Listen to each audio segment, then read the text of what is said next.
Estamos iniciando un recorrido por la historia de la batalla de Monterrey de 1846.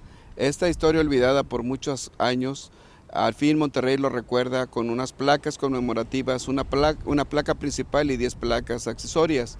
Estas están distribuidas en toda la ciudad y cada una de ellas explica lo que pasó en cada uno de ellos, los acontecimientos más importantes. Aquí estamos en la placa principal, la cual pues nos explica en cada uno de ellos el motivo de esta batalla. Fue entre Estados Unidos y México en 1846, 21 al 23 de septiembre de 1846. Esta batalla para la defensa de la ciudad, los novoleoneses se prepararon con muchos fortines. Aquí en este lugar fue donde fue más fuerte la batalla. Al final de los 3 días de combate, 438 muertos y heridos fueron del lado mexicano y 488 heridos y muertos del lado americano. Al final se capituló la ciudad y finalmente el ejército norteamericano y la población civil salió con rumbo a Saltillo y a San Luis Potosí. Entonces, recordar estos sucesos históricos en cada uno de los sitios donde se enfrentaron, hubo heroísmo, hubo patriotismo, hubo orgullo, hubo infinidad de aspectos humanos, como la muchacha de Monterrey que defendió a soldados heridos de ambos ejércitos. Se cree que hayan participado 6.225 soldados y voluntarios del lado norteamericano y aproximadamente 7.000 soldados y voluntarios del lado mexicano, ¿verdad? Habitualmente son lugares, son fortines importantes de defensa, la Ciudadela, el Obispado, la Purísima, el centro de Monterrey, la Casa del Campesino, el centro de la ciudad, el Fortín del Diablo, el Fortín del Puente de la Purísima, el Fortín de las Tenerías. En cada uno de ellos se estuvieron colocando soldados y voluntarios y defendieron la ciudad de manera heroica. La gran mayoría de las veces hubo obviamente dolor y sufrimiento en esos 3 días de combate. Recorramos esta historia de Nuevo León y de Monterrey. Estamos en las calles de Washington y área del 47, en el llamado barrio de las Tenerías. Aquí en 1846 era el extremo oriente de la ciudad, hasta aquí llegaban los límites de la ciudad y fue precisamente en este lugar donde había muchos negocios y construcciones de curtiduría y tenerías, donde se crearon varios fortines. A mi izquierda estaba una construcción ya desaparecida donde va a estar próximamente un edificio. Era un negocio de curtiduría, una tenería del señor Camilo Gutiérrez, un regiomontano. Se utilizó, su construcción era una construcción de sillares, una casa grande, para fortificarla. Y hacia el norte se construyó con sillares y sacos de tierra un fortín, el famoso fortín de la tenería, sitio donde se desarrolló tal vez el combate más sangriento de toda la batalla. El fortín de las tenerías estuvo con tropas correspondientes del 2º Regimiento Ligero de Infantería y 3er Regimiento Ligero de Infantería, bajo el mando del teniente coronel José María Carrasco. Ellos soportaron 3 ataques de la infantería norteamericana que venía del norte. Fueron atacados por el regimiento de Mississippi al mando del coronel Jefferson Davis y por el 1er regimiento de Tennessee, infantería de Tennessee, de voluntarios también, al mando del coronel William Bowen Campbell. Después del combate, como comentaba, fue de los combates más sangrientos de toda la batalla. Hubo alrededor de 104 soldados norteamericanos muertos y heridos, y del lado mexicano el 3er Regimiento de Infantería tuvo cerca de 54 muertos, el 3er Regimiento de Infantería. Fue alrededor de las 10 de la mañana del 21 de septiembre, el día principal de la batalla. Fue el día donde el ejército mexicano trató de atacar por el lado oriente de la ciudad y donde lo que se intentaba hacer un ataque de finta o distracción para que las tropas del general Ward atacaran por el poniente, se convirtió en un ataque y se convirtió realmente en una catástrofe para ese día para los americanos. Cerca de 390 bajas tuvieron ese día en total los norteamericanos en el combate por el lado oriente. Estamos ahora en la zona conocida como del Rincón del Diablo. En esta parte también se construyó otro de los fuertes para defender la ciudad. Después de la toma de la tenería que fue asaltado por la infantería norteamericana, hubo un retroceso, se replegó las tropas del ejército mexicano hasta este punto, donde era el siguiente línea de defensa. Estaba aquí defendido por el general el general Francisco Mejía, con tropas de la segunda brigada de infantería. Eran del 10º regimiento de infantería y batallón activo de Querétaro. Aquí hubo un combate también muy encarnizado, pero se logró defender esta línea de defensa hasta durante 6 horas. Fue uno de los combates también más duros, pero no pudieron soportar el ataque y detener a los norteamericanos. Después habría otros intentos directamente sobre el puente de la Purísima, que también estaba fortificado, incluso más hacia el poniente. Estos son los combates del día 21 de septiembre de la mañana. Bien, este es el fortín del puente de la Purísima. Este fortín fue uno de los más heroicos, de los más importantes, de los que ganamos en esta batalla. Aquí, bajo el mando del general Francisco Mejía, más de 300 personas de Aguascalientes, de Querétaro, ayudaron a la defensa de esta ciudad. En este momento, por ejemplo, el fortín llegaba hasta 15 de mayo, los norteamericanos venían del reducto del Diablo y de la y el de las Tenerías, y en un férreo combate los defendieron esta ciudad. No fue tomada este fortín. ¿Por qué se le llama fortín del puente de la Purísima? Porque aquí había una Virgen de la Purísima que posteriormente fue derrumbada. Este se considera uno de los fortines donde más gloria tuvo el ejército mexicano.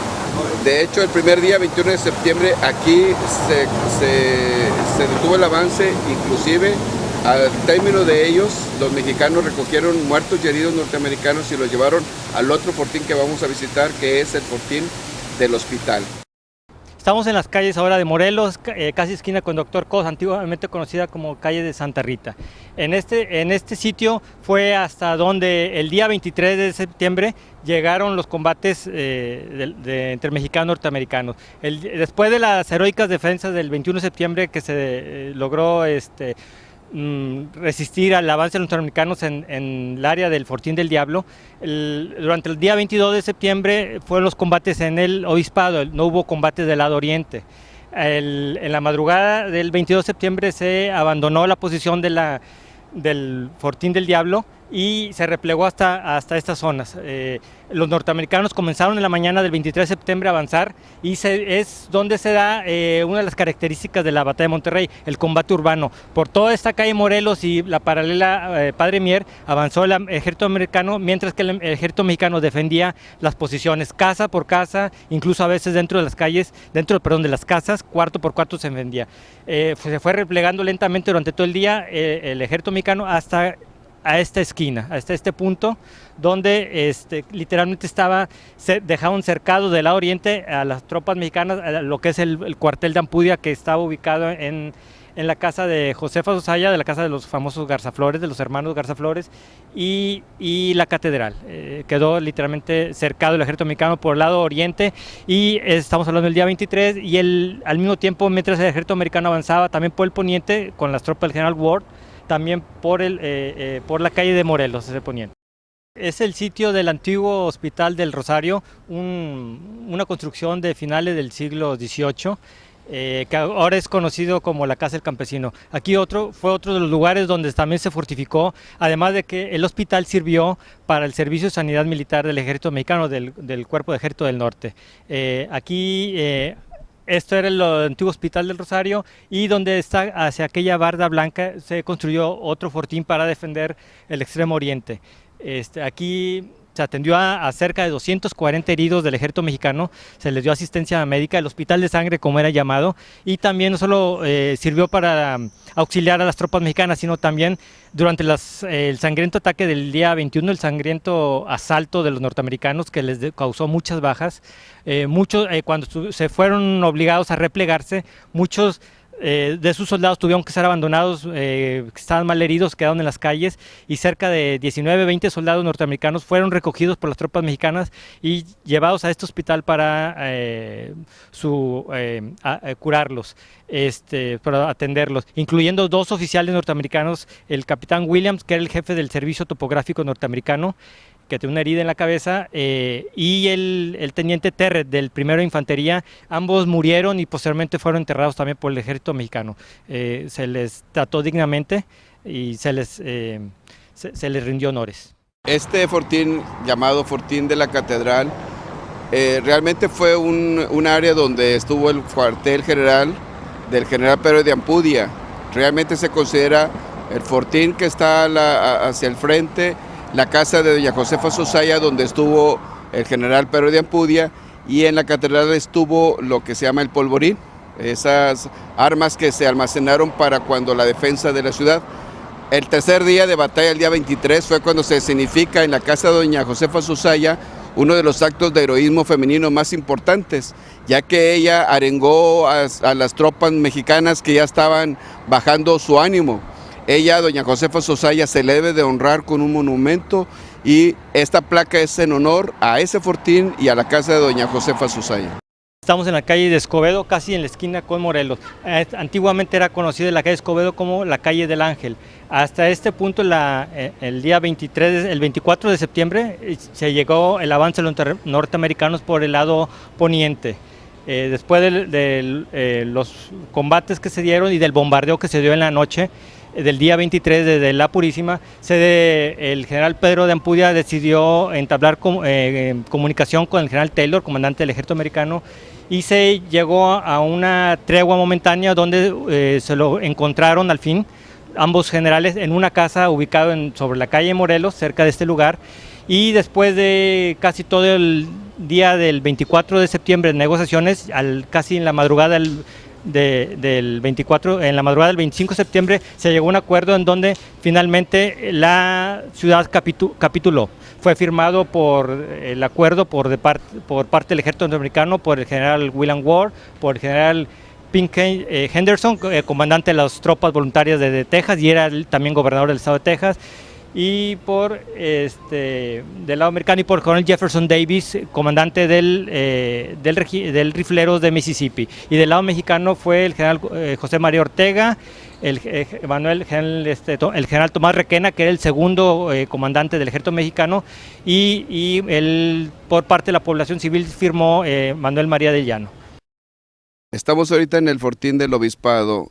Aquí hay dos fortines realmente, el Fortín el Fortín de la Libertad y el Fortín del Obispado. Este fortín fue uno de los más importantes del lado poniente de la ciudad, ya que aquí más de 400 soldados mexicanos del 10º de Infantería, comandados por el teniente coronel Francisco Berra, el día 22 de septiembre de 1846 defendieron a la ciudad de los más de 2,000 soldados y oficiales comandados por el general Ward.